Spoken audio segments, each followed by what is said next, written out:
on strengthening the relations and the bilateral ties between the two nations, especially given at this point of time during the visit by Prime Minister Narendra Modi, looks like. I also have Deepak Bora sir joining me live on the broadcast for the same, who's a former diplomat. Appreciate you joining me this morning.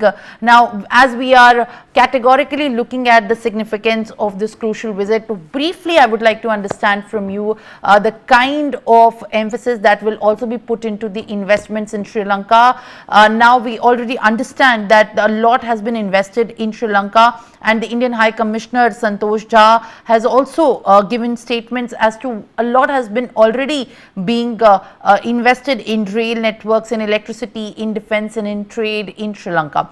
But when we talk about the new solar energy plants and the Sampur solar energy power, that will be the new thing. How are you looking forward to that? Briefly. Thank you very much, ma'am. Always a pleasure to be with you. I'm talking to you from my mobile phone since I'm in the swimming pool. I'm glad that you are not able to see me. Now, ma'am, the reason for this visit, it's a 3-day state visit, you know. And did you notice that he got a 21-gun salute, which is normally reserved for heads of state? He's a head of government. The entire cabinet showed up to receive him. And 40 years ago, I recall, when he was inspecting the Guard of Honor, the then Prime Minister Rajiv Gandhi, a Sri Lankan sailor attacked him. Of course, nothing like that will ever happen again. Now, what do the Sri Lankans want? What is their priority?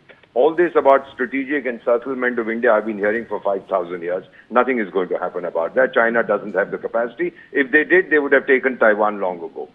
What does Sri Lanka want today? Ma'am, the first priority is food. When I last went there about 3 years ago, one of my batchmates from the National Defense College, 1991, very senior chap, he said, looking forward to your visit, Ambassador, can you bring some rice and dal?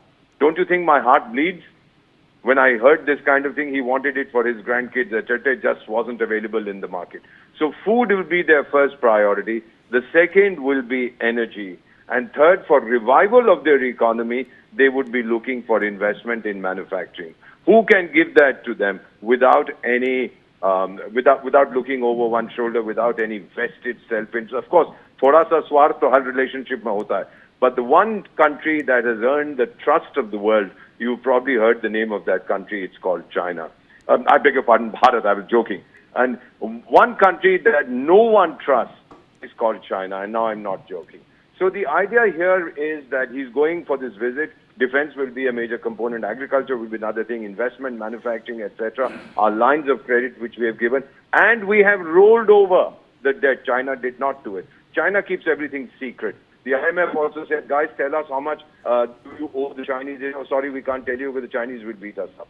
So looking at the totality of the relationship, Sri Lanka is very important for us. We are even more important for them. If they want to prevent themselves from being gobbled up by that big bad bully, well, then we are standing like the rock of Gibraltar. All right, Mr. Bora.